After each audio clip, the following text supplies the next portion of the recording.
কারণ ওরা প্রচুর লোকের ভাত মেরেছে, প্রচুর লোক না খেতে পেয়ে মরেছে। বাপ্পা ব্যানার্জি বলে আমাদের ম্যানেজার ছিল, যার শেষ টাইমে ওষুধ কেনার পয়সা ছিল না, মরে গেছে। বান্টিকে, আমাদের প্রোডাকশন ম্যানেজার বান্টি মরে যাওয়ার দুদিন আগে প্রতিবাদ করেছিলেন না? আমি প্রতিবাদ করেছিলাম। এখন প্রতিবাদ আমাদের সাথে 14 মাস ধরে লড়াই চলছে। আমরা প্রতিবাদ করেছিলাম দেখেই আমাদের কাজ করতে দেওয়া হচ্ছিল না। কিছু জনপ্রিয়, আমি কাউকে টুপি পরাইনি, টুপিটা বাবাই হাসানরা আরেকজনকে টুপি পরিয়ে একটু স্পন্সর করিয়েছিল। এই টুপিটার মধ্যেই হচ্ছে সমস্ত রহস্য রয়েছে। অরিজিৎদা হচ্ছে সরুদ্দার প্রিয়ে, যে টোটাল ব্যাপারটা পারমিশনগুলো দেখতো, তাকে ফোন করে বলেছে না বাপি সান্যালকে কাজে নেওয়া যাবে না, ওনাকে নন কোঅপারেশন করা হয়েছে। তখন আমি ফোন করি অরিজিৎদার ওখান থেকে বাবাইকে, হাসানকে, তারা কেউ আমার ফোন ধরে না, ওরা আমাকে ব্লক করে দেয়। এবং আমরা ডিসি সাউথকেও চিঠি করেছি, আরটিআই করেছি। এই টাইমে চাইছি। নমস্কার। এই মুহূর্তে একের পর এক ঘটনা প্রবাহ ঘটে চলেছে। গতকাল রাত্রেই স্বরূপ বিশ্বাস অ্যারেস্ট হয়েছে, আজ তাকে অবশ্য কোর্টে তোলাও হয়ে গেছে। টালিগঞ্জ যে চলচ্চিত্র জগতের টেকনিশিয়ান থেকে শুরু করে সবার মধ্যে একটা খাওয়া খাওয়ি শুরু হয়ে গেছে, মানে সব একেবারে ঘেঁটে হয়ে যাচ্ছে আমাদের কাছে। সেই পরিস্থিতিতে আমি আরও দুজন মানুষকে পেয়েছি, টেকনিশিয়ান যারা দীর্ঘদিন ধরে এই চলচ্চিত্র জগতের সঙ্গে যুক্ত। তাদের কাছ থেকে জেনে নেব ঠিক এই মুহূর্তের পরিস্থিতিটা কি, এবং এই যে বিগত কয়েকটা বছর ধরে এই চলচ্চিত্র জগতের নানান রকমের থ্রেড কালচার, ব্যান কালচার এবং নানান রকম অসাধু কাজকর্মগুলো চলছিল, সেই বিষয়গুলোকে নিয়ে এনারা কি বলেন সেই সম্বন্ধে জেনে নিই। আমি রয়েছি পূর্ণেন্দুবাবুর সামনে দাঁড়িয়ে। আপনার পরিচয়? বাপি সান্যাল, অ্যাসিস্ট্যান্ট প্রোডাকশন ম্যানেজার। তাহলে আপনার নেতা কি বাবাই? আমাদের নেতা বাবাই হাসান। এবার ওরা দীর্ঘদিন ধরে গিল্ডে কিছু ভুলভাল কাজ করছিল, ওদের পছন্দের লোকগুলোকে ওরা কাজ দিচ্ছিল, আর আমরা যদি কোনো প্রডিউসার ধরে আনতাম সেখানে আমাদের লাস্ট মুহূর্তে আমাদের বাদ দিয়ে দেওয়া হতো। এবং ইউনিট একটা আমার এগেনস্টে একটা নন কোঅপারেশন বার্তা তৈরি করেছে, যার কোনো লজিক নেই। তারা একটাই কারণ, যে দীর্ঘদিন ধরে গিল্ডে যে সব ভুলভাল কাজগুলো চলছিল। আপনি কি প্রতিবাদ করেছিলেন না? আমি প্রতিবাদ করেছিলাম। এখন প্রতিবাদ আমাদের সাথে 14 মাস ধরে লড়াই চলছে। আমরা প্রতিবাদ করেছিলাম দেখেই আমাদের কাজ করতে দেওয়া হচ্ছিল না। কোন কাজ থেকে বাদ দিয়েছে আপনাকে? অনেকগুলো কাজ, অনেক ডকুমেন্টস আছে আমার কাছে, যেখানে হাসান ফোন করে অরিজিৎদাকে বলে যে বাপি সান্যালকে নেওয়া যাবে না। হাসান ফোন করে, অরিজিৎদা হচ্ছে সরুদ্দার প্রিয়ে, যে টোটাল ব্যাপারটা পারমিশনগুলো দেখতো, তাকে ফোন করে বলেছে না বাপি সান্যালকে কাজে নেওয়া যাবে না, ওনাকে নন কোঅপারেশন করা হয়েছে। তখন আমি ফোন করি অরিজিৎদার ওখান থেকে বাবাইকে, হাসানকে, তারা কেউ আমার ফোন ধরে না, ওরা আমাকে ব্লক করে দেয়। ইভেন আরেকটা ছবি, বাপ্পা ব্যানার্জির ছবিটা আমি করতে যাচ্ছিলাম, যেখানে মহরতটা আমি করেছিলাম প্রথম দিনের শুটিং। তারপরে একটা গ্যাপ ছিল, তারপর যখন শুরু সব লিখিত, আমার টোটাল লিখিত অভিযোগ আছে। আমার 4টে ডায়েরি আছে, 3টে ডায়েরি আছে হরিদেবপুর থানা, একটা ডায়েরি আছে রিজেন্ট পার্ক, কিন্তু তারা কোনো রকম ব্যবস্থা ওরা নেয়নি। এবং আমরা ডিসি সাউথকেও চিঠি করেছি, আরটিআই করেছি। এই টাইমে চাইছি এই সব দুর্নীতিবাজ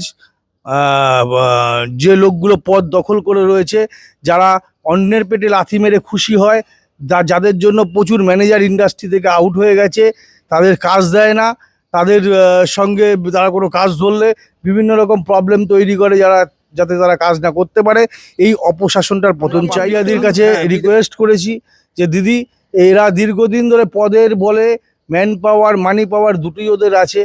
এটা তো জানেন, অসৎ লোকের সংখ্যা সবসময় বেশি হয়, এবং যারা প্রচুর মানুষ আছে, যারা ধরুন ওরা দাবি করছে ওদের পক্ষে আছে, তারা 50-50। দিন যে মিটিংটা হয়েছে সেখানে কিন্তু বাবাই হাসানের প্রতি শাস্তি হবে, এদের এই মুহূর্তে কাজ করার অধিকারটা কেড়ে নিয়েছে দিদি। কারণ এরা বুঝুক যে একটা ব্যান করলে, একটা ছেলেকে দিনের পর দিন ব্যান করলে, কাজ করতে না দিলে তার সাংসারিক পরিস্থিতি কি হয়, তারা কি কাজ করছে না করছে না। তারপরেও শুনছি কাজ করছে ওরা। তার জন্য কালকে রুদ্রদার মারফত প্রধান মুখ্যমন্ত্রীর কাছে একটা ওরা চিঠি কিছু একটা দিয়েছে, কিন্তু দিলে আমার মনে হয় না কাজ হবে। কারণ ওরা প্রচুর লোকের ভাত মেরেছে, প্রচুর লোক না খেতে পেয়ে মরেছে। বাপ্পা ব্যানার্জি বলে আমাদের ম্যানেজার ছিল, যার শেষ টাইমে ওষুধ কেনার পয়সা ছিল না, মরে গেছে।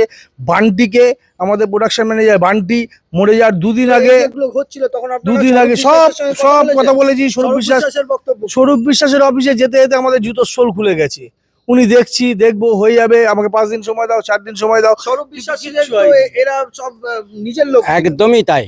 আমি আগে বলে নিই যে আমার পরিচয়টা, আমি প্রোডাকশন কন্ট্রোলার, আমার নাম পূর্ণেন্দু শেখর মল্লিক। তুমি এই টুপি পরে এসছো আর কেন? টুপিটার মধ্যেই সব রহস্যটা জুড়ে আছে।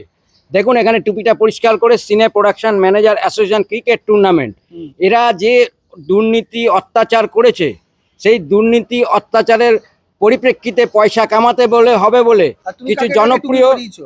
আমি কাউকে টুপি পরাইনি। টুপিটা বাবাই হাসানরা আরেকজনকে টুপি পরিয়ে একটু স্পন্সর করিয়েছিল এই টুপিটা। এই টুপিটার মধ্যেই হচ্ছে সমস্ত রহস্য রয়েছে। আর এরা তোমার হচ্ছে প্রতি কি জনপ্রিয়। অবিচার হয়েছে? আমার প্রতি অবিচার দীর্ঘদিন ধরে হয়েছে এবং গতকালকে আমি আমার নাম্বারটা, টেলিফোন নাম্বারটা আপনার মারফত সাংবাদিকদের, সমস্ত সংবাদ মাধ্যমের কাছে গতকাল বাবাই একটা নন্দন বা আশপাশে কোথাও একটা ইন্টারভিউ প্রেস করেছে। সেই প্লেস করার মধ্যে দিয়ে আমাকে বলেছে যে আমি নাকি সেকেন্ড সানডেতে শুটিংয়ে কোনো একটা জায়গায় তেলের বিল সাবমিট করতাম।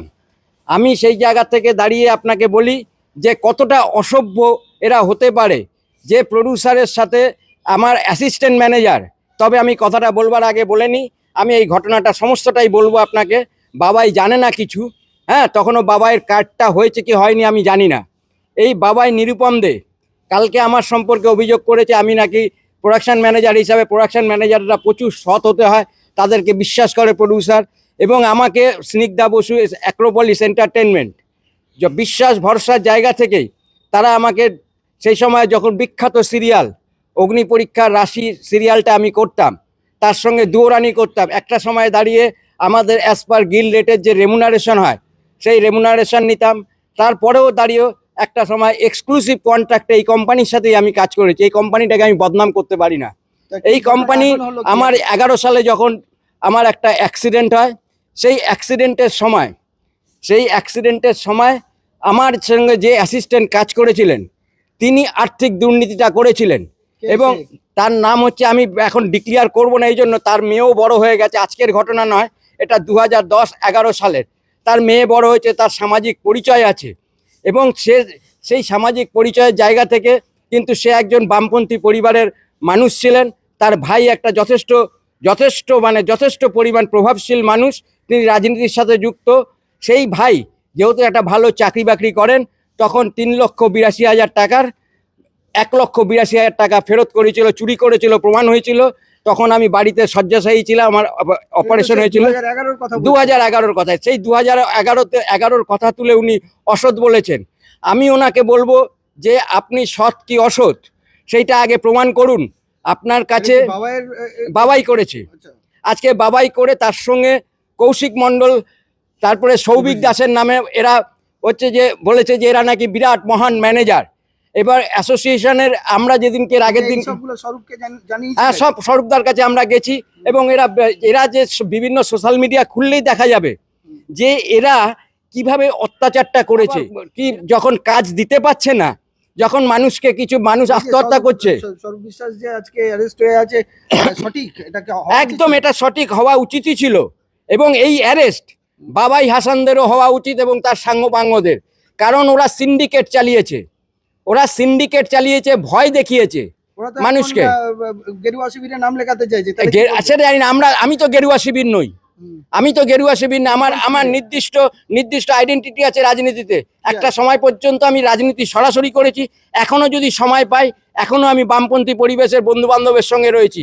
আজকে দাঁড়িয়ে যখন আমার অভাব অনটন চলছে, আমার বাড়ির কারেন্ট পর্যন্ত এরা 8টা বছর ধরে যে শোষণ করেছে, আপনি যান আমার বাড়িতে গিয়ে, আমার ইলেকট্রিসিটি নেই, আমার বাচ্চাটা পড়াশোনা করতে পারছে না, ক্লাস 12-এ পরে এবছর ম্যানেজমেন্টে চান্স পেয়েছে, অথচ আমি হোটেল ম্যানেজমেন্টে সেখানে প্রায় 1 লক্ষ টাকা আমি ইনিশিয়াল দিতে হবে, সেই টাকা কোথা থেকে দেবো আমি জানি না, আমার বাড়িতে বিদ্যুৎ নেই, খেতে পাচ্ছি না।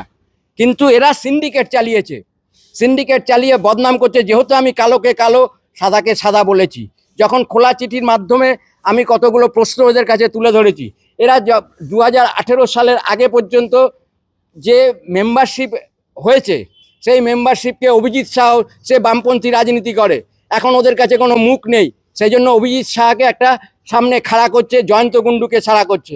অ্যাকচুয়ালি আমি আপনাকে বলি যে ইন্ডাস্ট্রিতে জয়ন্ত কুণ্ডু সম্পর্কেও বলা হয়েছে, কোনো একটা মিডিয়া বলেছিল যে ভোটের নাকি নির্বাচনে তিনি একদম বামপন্থী জয় জয় জয়াকার। কোনো বামপন্থী, ডানপন্থী, তৃণমূলপন্থী, বিজেপিপন্থী না, এরা হচ্ছে সকলে, এবং ইনক্লুডিং মি, আমরা সকলে সুবিধাপন্থী। অসংগঠিত শিল্পে সেলফ ইন্টারেস্ট ওরিয়েন্টেড ইন্ডাস্ট্রি। মানে তোমরা সুবিধা নিয়ে গেছো, তারপরে এখন তোমরা বলছো প্রত্যেকটা মানুষ সুবিধা নিয়েছে, সুবিধা দিয়েছে। যখনই সুবিধায় ব্যাঘাত পড়ে তখনই মানুষ আক্রমণ করে। আজকে বাবাইরা যে জায়গায় চলে গেছে, বাবাই হাসান, কৌশিক মণ্ডল, জয়ন্ত কুণ্ডুরা, অভিজিৎ সাহা, এরা যে জায়গায় চলে গেছে এখন বাঁচার চেষ্টা করছে। এরা ভাবতে পারেনি যে এই জঙ্গলের রাজ পরিবর্তন হয়ে পালাবদল হয়ে যাবে। সেই পালাবদলের ফলে, পালাবদলের আগে পর্যন্ত তার তার জয়ধ্বনি করেছে স্বরূপ বিশ্বাসের। আপনি যান, গিয়ে দেখতে পাবেন সমস্ত সোশ্যাল মিডিয়ায়। আর রুদ্রনীল যিনি বিধায়ক হয়েছেন, সেই রুদ্রনীল সম্পর্কেও 2021 সাল থেকে ব্যান্ড কালচারের মধ্যে ফেলে রেখেছিল রুদ্রনীল ঘোষকে লাস্ট একটা সোশ্যাল মিডিয়া এখনও তাদের কালেক্টেড, তাদের সোশ্যাল মিডিয়া থেকে সমস্ত উড়িয়ে দিয়েছে, এখন নেই স্বরূপ বিশ্বাসের পাশে। কারণ স্বরূপ বিশ্বাসের পাশে যদি তাদের ছবি থাকে, ডিম ছুড়বে বলে সেই ভয়ে তারা এখন আর করছে না। এই যে গতকালকে টালিগঞ্জে একটা অস্থির পরিবেশ হলো, একটা ইউনিয়ন, এরা কারা ছিল গতকাল কারা ছিল? অনেক চেনা পরিচিত আবার অপরিচিত লোকও ছিল। কিন্তু গতকালকে যে দায় এই বাবাই হাসান, রাজীব পাল এবং স্বপন মজুমদার, ক্যামেরা গিল্ড, এদেরকেই নিতে হবে। কারণ ওরা মানুষকে ভুল বুঝিয়ে জড়ো করেছে মানুষকে, অথচ কোনো সরকারি নোটিশ, কোনো ইউনিয়নের নোটিশ দেয়নি। তারা বলেছেন কোনো পারমিশন নেননি, না নিয়ে তারা বললেন যে সকাল 8টা সাড়ে 8টার সময় সমস্ত কলাকুশলী টেকনিশিয়ান গেটে আসবেন। আজকে সিপিএম নামে একটা সিনে প্রোডাকশন ম্যানেজার অ্যাসোসিয়েশনের একটা গ্রুপ আছে, এরা কত বড় চক্রান্ত করছে দিনের পর দিন। লাস্ট ফেব্রুয়ারি মাসে আমাদের নির্বাচন হয়েছে, সেখানে ডিক্লেয়ার করেছেন 273 জন সদস্য, গতকালকে বলছেন 267 জন। আরও কতজনকে বাদ দিয়ে দিয়েছে আমি জানি না। আজকে সুব্রত বিশ্বাস, পিঙ্কু গোস্বামী, অশোক কাঞ্জিলাল এদের সদস্যপদ খারিজ করেছে। কিন্তু সদস্যপদ খারিজ করার পর অফিসিয়ালি তাদেরকে কোনো চিঠি দেয়নি। আজকে বাপি কাঞ্জিলাল যখন চিঠি দিয়েছে, যা চাঁদা পাঠিয়েছে, চাঁদার রিসিপ্টটা পর্যন্ত এরা দেয়নি। কারণ কাউকে অসংগঠিত শিল্পে কাউকে তার মেম্বারশিপ বাতিল করতে পারে না, তারা কাজের অধিকার রুটিতে আঘাত করেছে। এই মুহূর্তে তাহলে একটা অন্য গোষ্ঠী তৈরি করছো এদের? না, আমরা কোনো গোষ্ঠী তৈরি করছি না, আমাদের মুখ্যমন্ত্রী যে ভয় নয়, ভয়মুক্ত সমাজ ব্যবস্থা তৈরি হবে, সুষ্ঠু শিল্প হবে, আমাদের রাজনীতিতে আমাদের কোনো রাজনীতিমুক্ত একটা ইউনিয়ন হবে। যে কলাকুশলীরা এখানে কাজ করেন সেই কলাকুশলীদের মধ্যে থেকেই তাদের দাবি দাওয়া চাহিদা সমস্তটা মেটাবেন। সেরকম একটা ইউনিয়ন, সুস্থ ইউনিয়ন হোক। যারা রাজনীতি করেন বা সরাসরি রাজনৈতিক কর্মী, তারা তাদের জার্সিটা স্টুডিওর গেটের বাইরে রেখে এসে সবাই মিলেই আমরা দলমত নির্বিশেষে ঐক্যমতের ভিত্তিতে আমাদের চাহিদা কি আছে, আমাদের যে কোড অফ কন্ট্যাক্ট হয়, কোড অফ কন্ট্যাক্ট প্রডিউসারের সাথে ফেডারেশন বা কনফেডারেশন যেটাই হোক, যখন যে সরকারে থেকেছে তার পাশেই কলাকুশলীরা থেকেছে। খুব ভালো। এই বিষয়ে আমরা আরো বিস্তারিত আরো অনেকের সঙ্গে কথা বলবো পরবর্তীকালে। আমি মানহানি করব, কারণ উনি যে কালকে মানহানি করবে, আপনি অবশ্যই করবেন। আপনার কাছে যদি কোনো ডকুমেন্টস থাকে সেই অনুযায়ী আপনারা মানহানি করুন, যা খুশি করার করুন। আপনারা যদি সৎ পথে যদি আপনারা ছিলেন, নিশ্চয়ই আপনাদের কোনো সমস্যা হবে না। আর যারা অসৎ পথ নিয়েছে তারা নিশ্চয়ই জেলের ভাত খাবে, সেটা আমরা দেখতেই পাচ্ছি। এই নতুন সরকার যেভাবে পদক্ষেপ নিচ্ছে, তাতে আমাদের আশা যে এই অন্তত এই চলচ্চিত্র জগৎ আগামী দিন সুন্দরভাবে এগোবে, সবাই হাতে হাত মিলিয়ে, এটাই আমরা চাইবো। কারণ এই চলচ্চিত্র জগতের এই মানুষগুলো যদি দুঃখে কষ্টে থাকে, তাহলে আশা করি চলচ্চিত্র জগৎটা আবার সেইভাবে গড়ে উঠবে না, সুন্দরভাবে পথ চলা যাবে না। তাই আগামী দিনের খবরের জন্য আপনারা অপেক্ষা করুন। এই পরিস্থিতি আশা করি খুব তাড়াতাড়ি মিটে যাবে এবং দোষীরা অবশ্যই শাস্তি পাবে। নমস্কার। আমাদের ভিডিও ভালো লাগলে লাইক এবং শেয়ার করুন, কমেন্ট সেকশনে গিয়ে জানান আপনাদের মতামত। কোথায় থেকে দেখছেন সেটাও আমাদের জানাবেন, তাহলে আমরা বুঝতে পারবো কত দূর আমরা পৌঁছতে পারলাম। আরও ভিডিও পেতে আমাদের চ্যানেলটি সাবস্ক্রাইব করুন এবং প্রতি মুহূর্তে আপডেট পেতে প্রেস করুন পাশে থাকা বেল আইকন।